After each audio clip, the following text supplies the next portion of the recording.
Välkomna till Arkitekturdagarna i Malmö. Mitt namn är Gunilla Kronvall och jag är verksamhetsledare för Sveriges arkitekter på Formdesign Center. Det här året är onekligen ett annorlunda år. Vi är alla på något sätt påverkade av den pågående pandemin. Inom stadsbyggnad diskuteras hur våra städer kommer att påverkas efter denna period också. Många städer har redan under de senaste månaderna börjat göra förändringar direkt, inte minst i det offentliga rummet. I New York har 2 organisationer gått samman för ett gemensamt arbete som vi nu ska få höra mer om. And switching to English, welcome to the Swedish Architecture Days and to a talk on Designing for Neighborhood Recovery in Post-Corona New York City by Daniel McPhee and Stacey Anderson, whose organizations are collaborating on this important discussion and work. Welcome, Daniel and Stacey. Thanks, Gunilla. Good afternoon, Sweden, and greetings from Brooklyn, New York. I wish we could all join you in person, but I'm glad to be able to share some transatlantic lessons over video. I had the great fortune of working with Gunilla, as well as Ingela Lind and Carolina Kaiser to host a similar program about Stockholm's urban condition during the pandemic, and I'm grateful to be able to return the favor today. My name is Daniel McPhee, and I'm the Executive Director of the Urban Design Forum. For 40 years, the has mobilized diverse and interdisciplinary experts to confront critical issues in New York City's built environment. Our 600 members are designers, lawyers, engineers, and community developers. On the right here is an image from our Shelter for All program, when we gathered diverse leaders to interview people experiencing homelessness as we updated the city's homeless shelter policy. And I'm joined by my colleague, Stacey Anderson. Stacey, you want to say welcome? Hello, everyone. My name is Stacey Anderson. I'm an associate director at the Van Alen Institute based in New York City. So for more than 125 years, Van Alen has been advancing design excellence in the public realm. We bring designers and interdisciplinary experts together on projects that strive to increase social cohesion and community resilience. And you can see in the outcome of a recent Van Alen project called Keeping Current here in the image on the left. For this project, we collaborated with the community of North Miami in Florida to transform a vacant lot into a climate adaptive park that is now a model being replicated across the city and the region. And it's really this community defined and directed project that is really at the heart of our process and really kind of at the heart of the pandemic response initiative that we're excited to share more about today. So it may feel like years ago already, but the COVID-19 pandemic shocked New York City before it had even infected its first New Yorker. In Manhattan's Chinatown, where the forum's office is situated, fear of the looming pandemic devastated local restaurants and retailers in February and drove an anti-Asian hate crime spree. In mid-March, New York City was nearly instantly shut down to avert the loss of life. Unfortunately, we didn't lock down quickly enough, and the city became the worldwide epicenter after Wuhan and Milan before it. We're still all trying to figure out why New York City was hit hard and fast, and theories rage on. One unfortunate thought that was quickly debunked of our subway, our mass transit system. Another was that northern Italy was a top tourist destination for New Yorkers fleeing the cold winter. The most likely explanation was that our public health agencies weren't up to the challenge, and that they missed the early warnings to trace travel and lock everything down. Overcrowding in a lot of our unaffordable housing would spread the disease widely. In the hardest hit neighborhood, Jackson Heights, the infection rate is estimated at 68%. In those dark early days, there was a bright new appreciation for the people who kept our city going. Yes, of course, the doctors and the nurses, but also the grocery clerks, the bus drivers, the sanitation workers who made it so that we called them essential and clanged pots and pans every night at 7 p.m. in their honor. By mid-April, at the peak of the pandemic, we quickly realized that this was not a virus that treated New Yorkers equally. Our poor public health hospital system was overwhelmed, and low-income Black, Latino, and immigrant neighborhoods were devastated. The wealthy fled to the suburbs as quickly as they could, and some Manhattan neighborhoods emptied out by more than a quarter. The community health outcomes were compounded by a catastrophic economic crisis.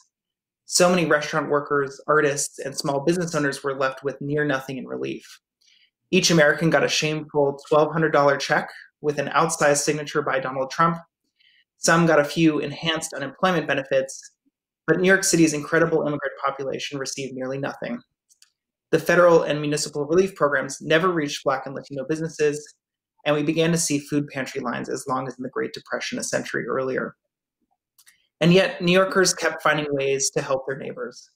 These so-called mutual aid networks emerged, largely working in Google Docs and transacting via mobile payment apps, so that people could call up a neighbor to ask them to deliver groceries or take care of their kids during the workday. I even turned to one at one point to find a notary to help me sign some documents on Zoom. And I started to wonder what, if anything, the design community could do beyond pots and pans. Could we form a mutual aid effort to assist our neighbors? As infection rates declined and the science became clear, we started to watch as wealthy neighborhoods and real estate empires began to plot their reopenings. And again, we would watch as wealthy neighborhoods would recover faster while under-resourced neighborhoods would flail. And so my colleague, Deborah Martin with the Van Alen Institute, and I came together around this simple question. What if we centered our reopening strategy on essential workers in New York's hardest hit neighborhoods? We began to reach out to some community development corporations and business improvement districts in some hard hit neighborhoods, ones that had been badly hurt by COVID with no end to the economic crisis in sight, to see how we could help. Then in late May, New York was shocked again when a Black man, George Floyd, was murdered in Minneapolis by the police for using a counterfeit bill. The event was recorded. An officer knelt on his neck for 8 minutes while he repeatedly said, "I can't breathe." With similar murders of Black Americans nationwide by the police, the movement for Black lives was reignited, and thousands marched in masks in New York City and across the region. For the first time, it felt like we should leave our houses again. Demonstrators would march back and forth across the Brooklyn and Manhattan bridges. I would even take the subway, my first trip since the pandemic began, to march from Washington Square Park to City Hall. Some looting also began to take place in not only wealthy Soho, but in neighborhoods like Bed-Stuy and Kingsbridge, and the police imposed a strict 8 p.m. curfew. After curfew, police would harass protesters anywhere outside, and they were some of the scariest days that many of us had experienced in New York. I mention these demonstrations, the looting, and the curfew to help you understand the moment that we initiated our project. When we first reached out to our community partner in the Northwest Bronx, she mentioned she was going to help clean up broken windows from the night before. Our community partner in Bed-Stuy had to postpone our first meeting so that she could help board up some businesses.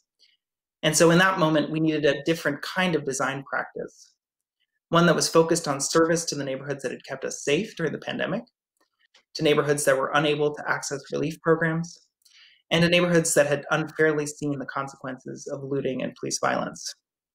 And of course, we had a weak mayor and a heartless president, and we needed to find a way to work together. So within a week, we mobilized about 200 of our constituents across 65 member firms to provide pro bono services to 5 community partners. We improvised a rapid response model where community organizations could define the scope of their challenges for each working group of designers, wraparound experts from law, finance, engineering, graphic design, community engagement, and public health would support every group. And city agencies, which realized that they weren't effectively helping low-income communities of color, joined calls to consult and gave as much information as they possibly could. Urban Design Forum and Van Alen Institute began to orchestrate weekly calls to ensure that teams were sharing lessons across the city and also bridging relationships. We called the project Neighborhoods Now, and we've been working urgently for the last 10 weeks to do whatever we can. So at this point, I'm going to pass things off to Stacey, and she can tell you a little bit more about the neighborhoods where we're working. Thanks so much, Dan. The uneven impacts of the pandemic are really glaringly obvious when you look at a map. COVID hotspots, of course, were concentrated in zip codes outside of Manhattan's wealthy enclave, in Brooklyn, Queens, and the Bronx predominantly. And these are the neighborhoods home predominantly to the city's low-income Black and Latino communities that were subject also to decades of sustained disinvestment. They also have the largest average household size, where families weren't afforded the option of fleeing their densely packed neighborhoods. So having endured the worst of the crisis with the highest levels of infection and death, these areas now face the steepest road to recovery. So to identify the focus areas for Neighborhoods Now, we surveyed a diversity of organizations that were servicing New York's hardest hit neighborhoods and communities. The success of the initiative was really predicated on forming strong relationships with community partners that could really enable us to tap into community needs on the ground. Can we go to the next slide, actually? We settled on 5 organizations across 4 neighborhoods that were really keen to leverage our support. The Bed-Stuy Restoration Corporation, the Bed-Stuy Gateway Bid, which is, we're both located in Brooklyn, Northwest Bronx Community and Clergy Coalition along Kingsbridge Road, which is in the Northwest Bronx, the 82nd Street Partnership in Jackson Heights, Queens, and the Community League of the Heights in Washington Heights and Upper Manhattan. And as Dan mentioned, these represent a mix of community development corporations, business improvement districts, and a membership organization that serves predominantly Black, Latino, and Asian neighborhoods, where again, the median income is very low and COVID rates soared. These neighborhoods are also the beating heart of New York City. They're really the mecca for diverse small businesses, cultural and civic organizations.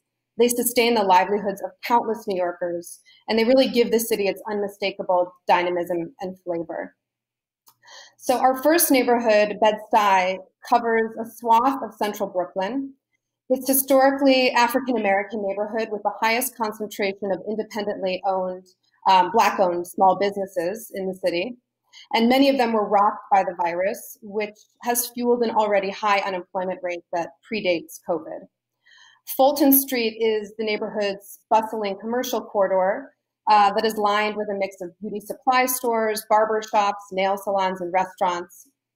A big priority for our community partners in this area were to support the business community along the Strip to help them safely navigate reopening and make people feel comfortable returning to work and supporting these local businesses.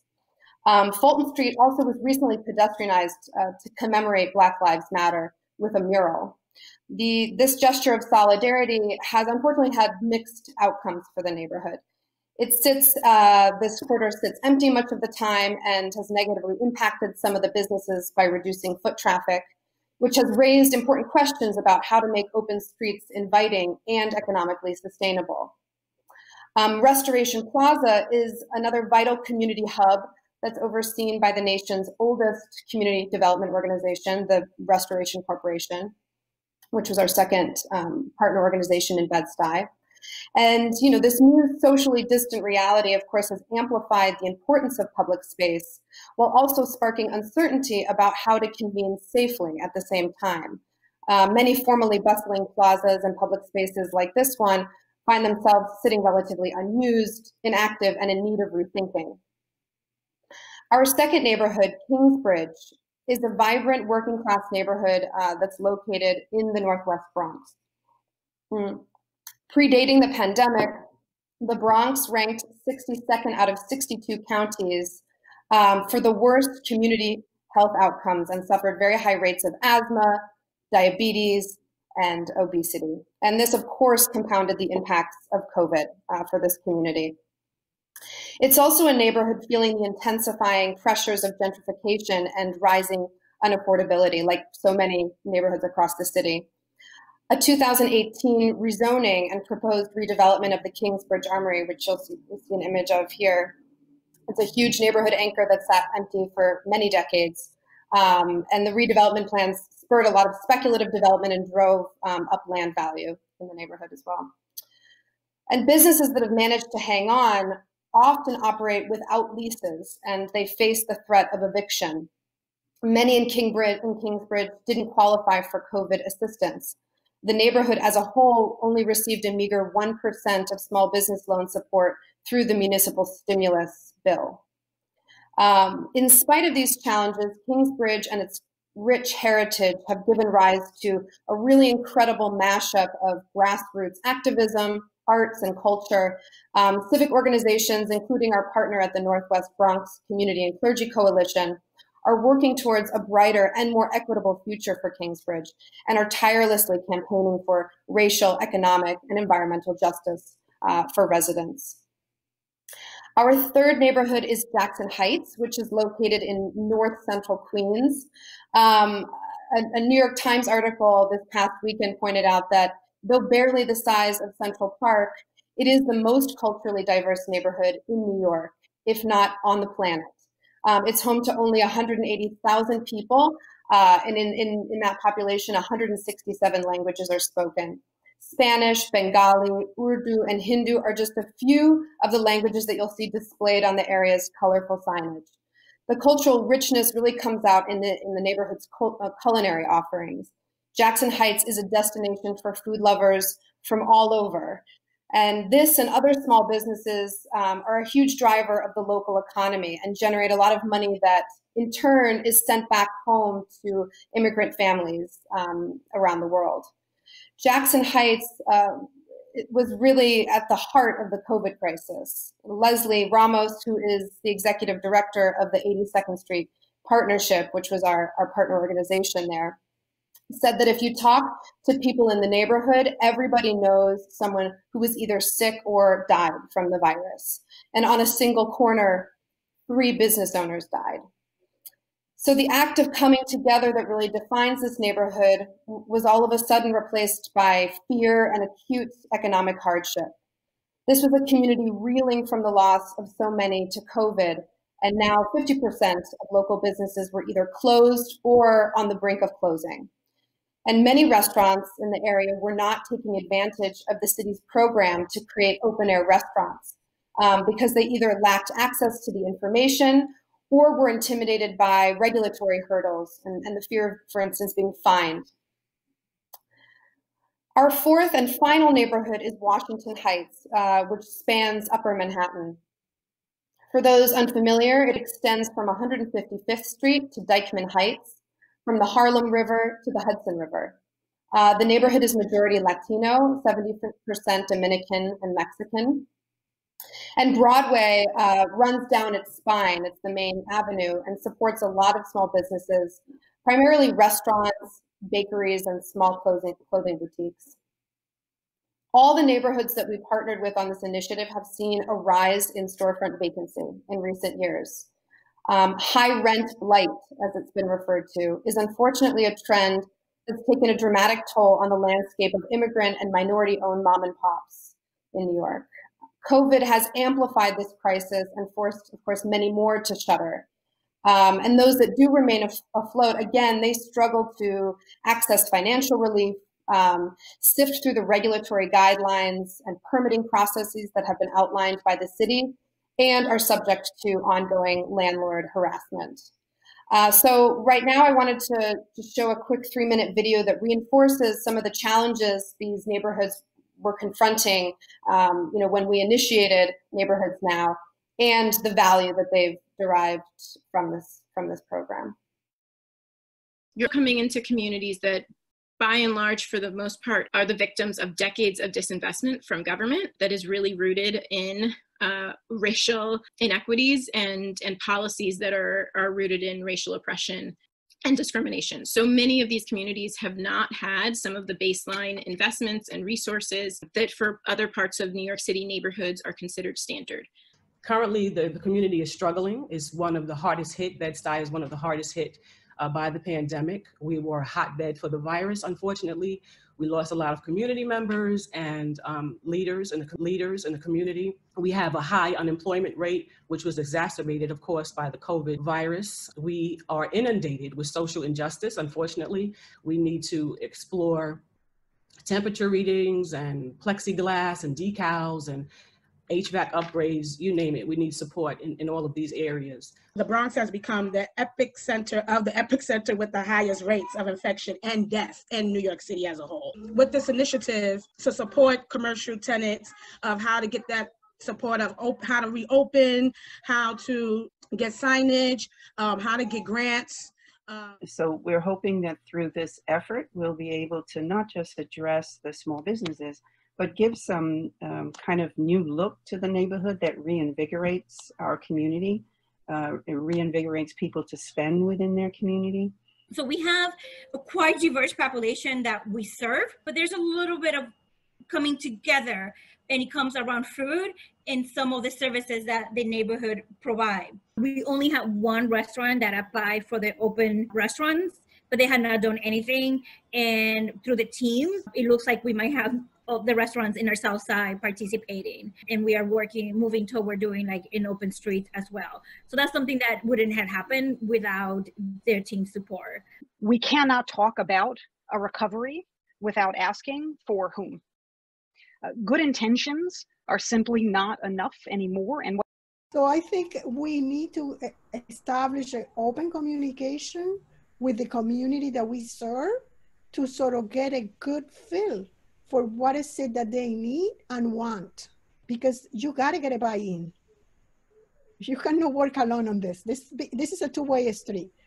But certainly having the advice and the counsel of your team has been a tremendous resource. Our organization has been fighting for a really long time to do many of these things, and now within like 3 weeks, these like incredible team is like, well, we're just talking to this person, and they just donated all the stuff, and like this, you know, it was like, oh my gosh, okay.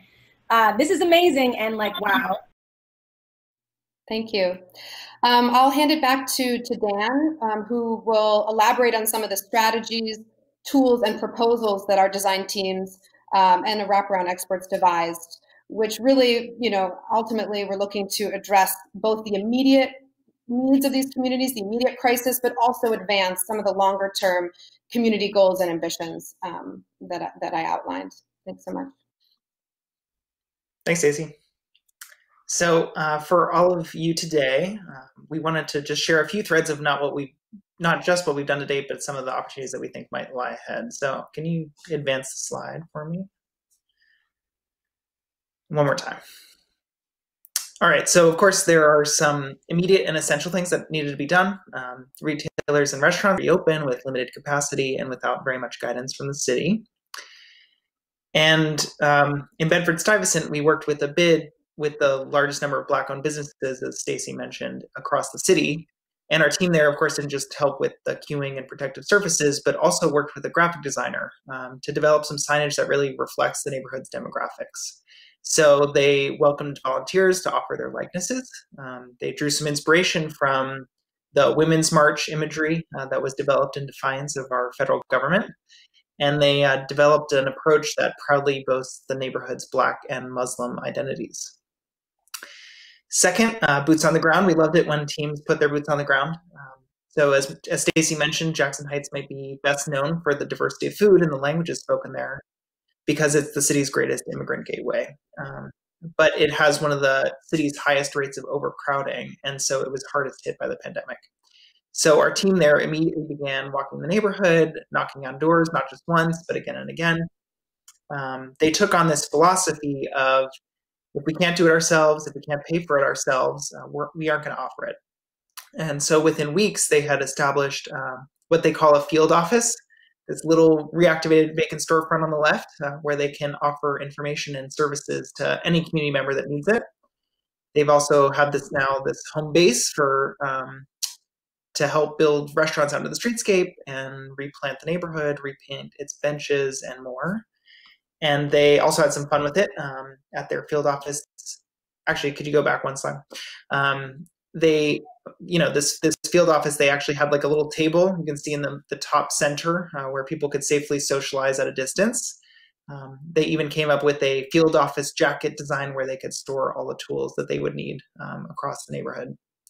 They forged some pretty unlikely alliances with a local business center, a nearby hospital, the United Sherpa Association, a bookstore, to reach new partners that they might not otherwise.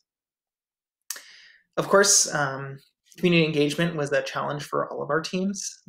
New York City has this incredibly rich and diverse population, and it's always tough to take an accurate tone for a community's wants and needs. And we have this old model of a weeknight town hall meeting at the local gym or the local school, and it just doesn't work in a pandemic. And so one team tried out technology. They gathered some community leaders on Zoom one week, and then they actually led kind of major community engagement sessions on Facebook Live the next. And they were so thrilled to see that over 800 residents participated in one session. So that gave the team a lot of new ideas and some firepower to blaze ahead. That same team also thought about how they could animate this boring, grueling public health guidance. They actually developed a series of comics for small business owners that would help them safely reopen their storefronts with some great visual tools.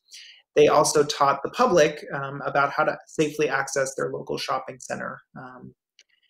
In the Northwest Bronx, a different neighborhood, the team found that so many small business owners didn't actually need design guidance. What they needed was greater understanding about the federal financial programs. And so they put together a loan training at distance in an organization's backyard.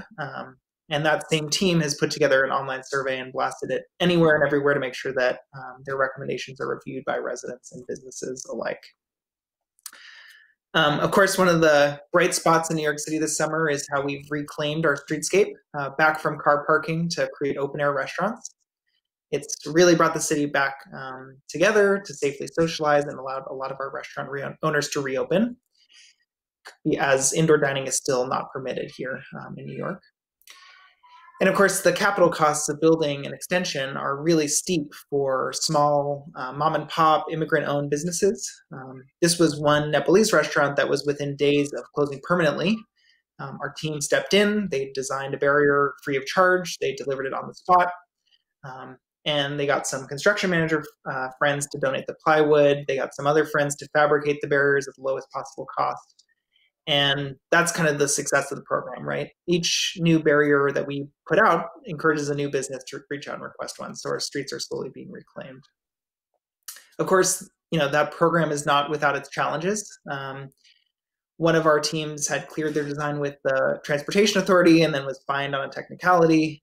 The program is set to expire on October 31st when the weather in New York City gets cold, and it's unclear what's going to happen to a lot of the restaurants then.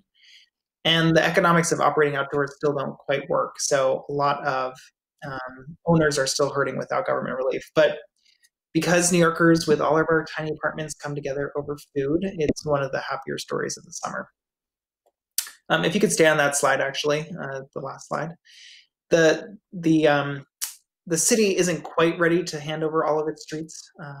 A lot of our wealthy neighborhoods took advantage of these new programs to shutter streets, and they put out these kind of traffic calming barriers every morning and take them out at night. But a lot of the neighborhoods where we work don't have the so-called maintenance partners, and so the police department generally steps in. But the local precinct, in our case, has been unwilling to pick up the slack and move these barriers every morning and every night. So we have this dream of food festivals and street fairs, but they're still a little bit further off. But teams continue to play with the idea of public seating and expanded medians that will make streets safer and more pleasant for New Yorkers. And so, yeah, those are some of the street fights. And I'll hand things back to Stacey to talk about some of the opportunities and challenges that we have ahead. Great. Thank you so much, Dan. So as Dan said, pedestrianized utopia hasn't yet materialized in New York, but our teams did propose a lot of creative ways to enhance neighborhoods' public spaces, to make them safer and more vibrant, and to support culture and convening and healing for these communities. The Bed-Stuy team came up with a plan for a connected network of open spaces that would help to improve circulation, drive foot traffic to businesses that were struggling, and offer places for seating and greenery and just beautification. And they also came up with a system of colorful wayfinding using graphic cues and physical barriers that could encourage social distancing and provide intuitive navigation around the district.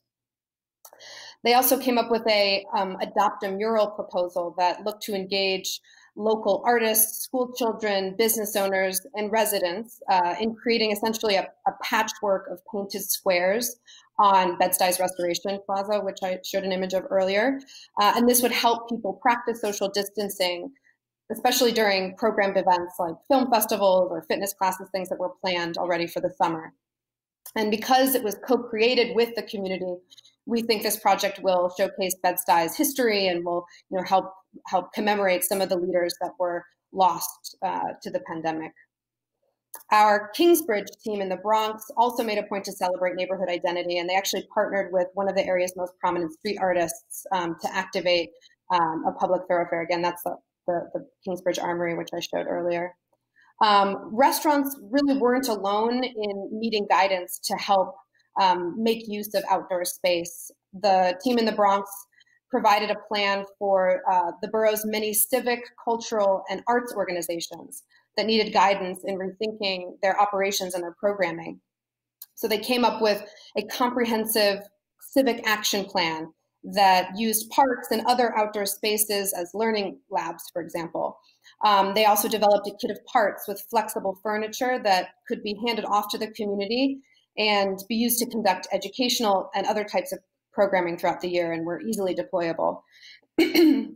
Teams were also tasked with coming up with creative strategies for resuscitating retail.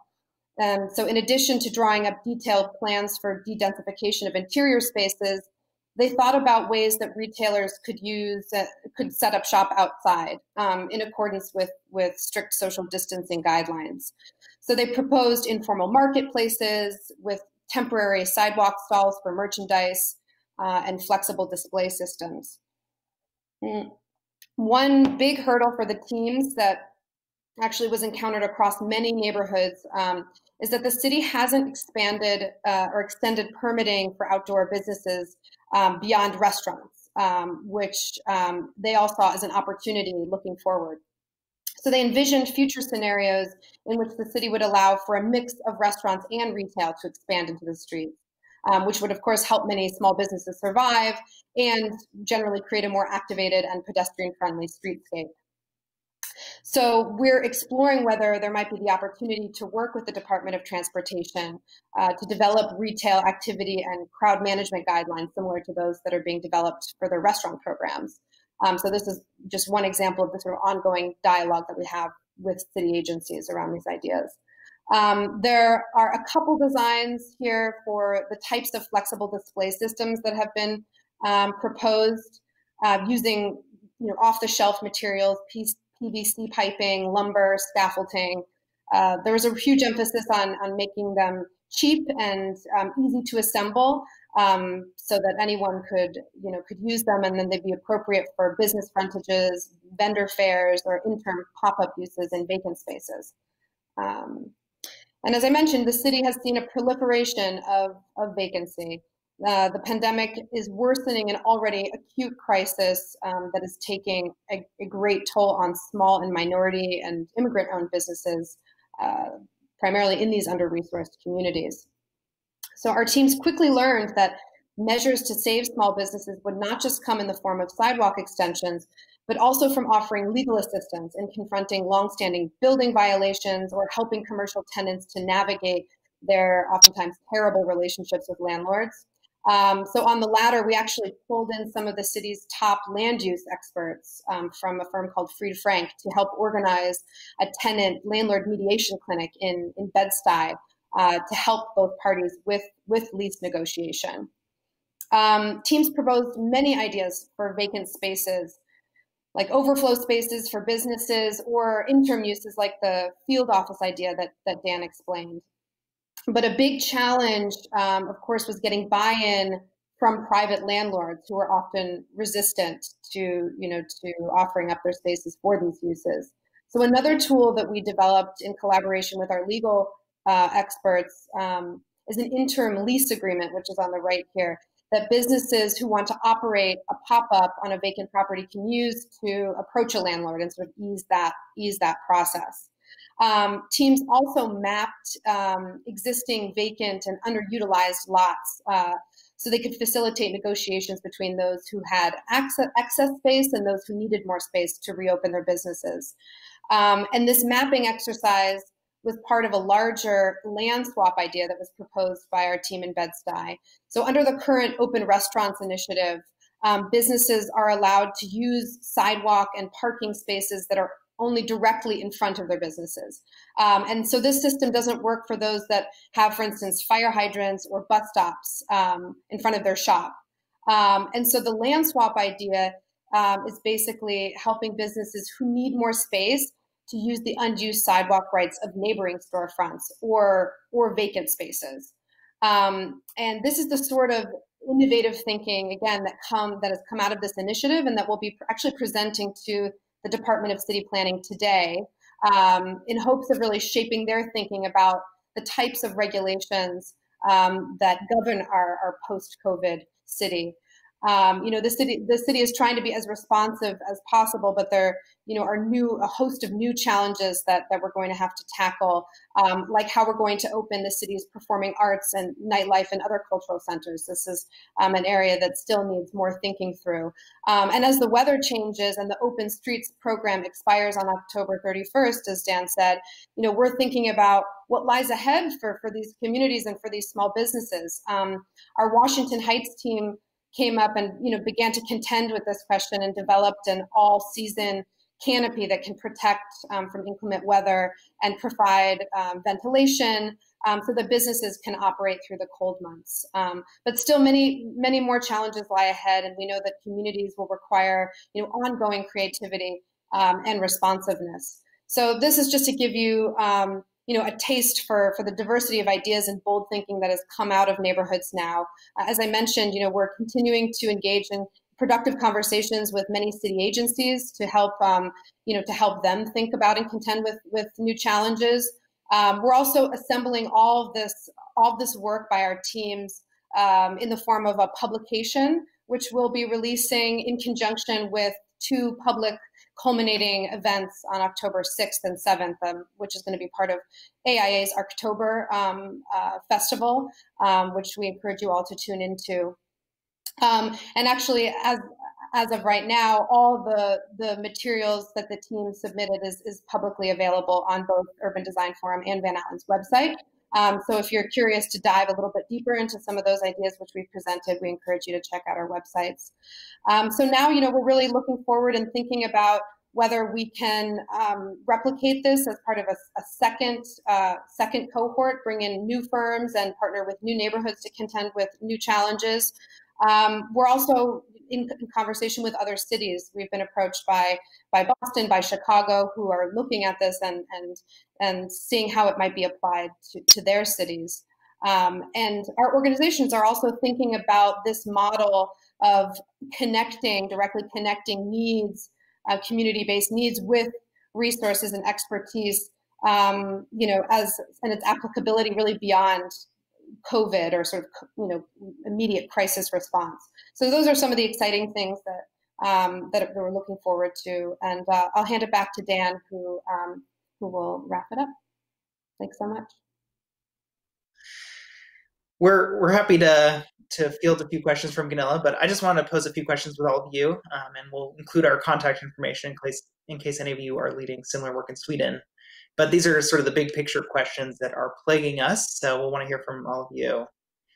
First is that the explosion, the success of the new restaurant program has kind of muddled our black and white thinking about the public and the private uses of the street. But one of the architects in the program put it really beautifully, right? How should we be thinking about the public realm as places for people to come together, even over commerce and culture? So how much of the public realm should we start to think about yielding back to private owners?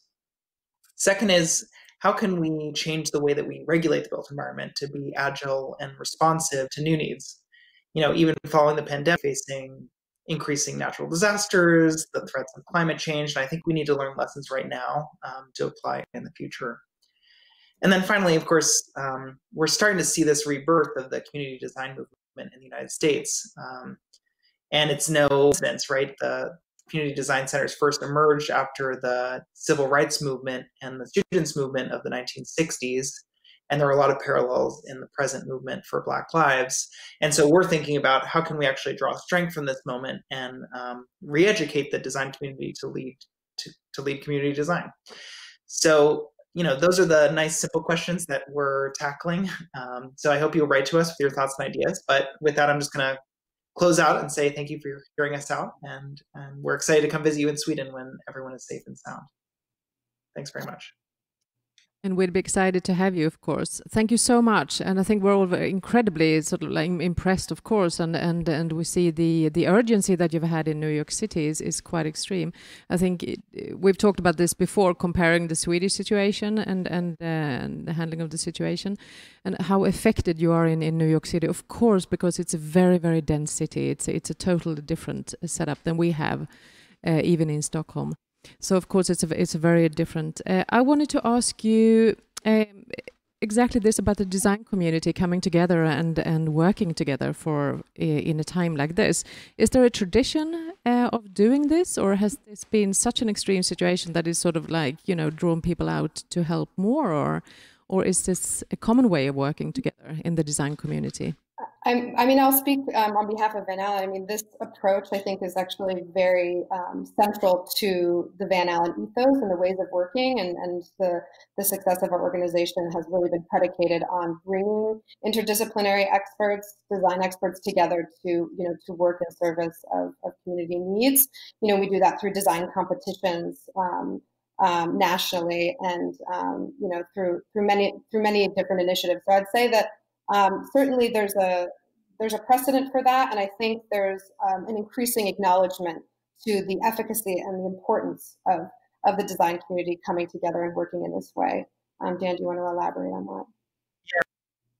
Yeah, this is not the first time that New York has tragedy, unfortunately. We've faced September 11th, we've faced the impacts of Hurricane Sandy about 10 years ago.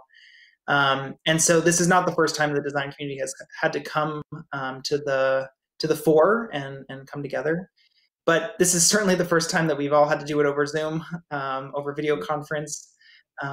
It's presented a whole new slew of challenges that none of us could have ever anticipated. Have your efforts sort of encouraged, for example, the municipalities and local governments, etc., to do some extra work as well? I mean, how closely have you collaborated with them, and what are they doing now? I think what has been great is that they have joined us for a lot of these conversations. I think they're trying to they help communities that they're not normally in communication with. And so they've been joining us for our calls. They've been trying to consult on various projects. You know, the city is in a budget crisis right now. There's this incredible movement for racial justice. And so the city is being pulled in many different directions. They're certainly thinking about how can they focus the economic recovery on some of the hardest hit neighborhoods. And yet I think they really like the approach of getting on the ground and directly. And so I think there's something to be learned from this project. Yeah, we have the benefit of being very nimble and flexible and moving quickly, and so the city has been able to sort of leverage that. That must be so useful. I mean, I think here we have a lot of discussion what's going to happen later, but you've already done so much in a really brief period of time. I would love to come back to you at some later point to talk more about what's going on in New York City. And like you said before, Stacey, it's over time. You know, this needs to continue. Because of course, I think back in March we were all hoping this would be over by August, and of course it's not. It's continuing, and it's continuing through different seasons, the warm seasons and then the cold seasons. So there are future challenges, of course. We look forward to following your work, and I really want to say a huge thank you, Dan McPhee and Stacey Anderson, for being with us today. Thank you so much. Thank you. So much for the opportunity.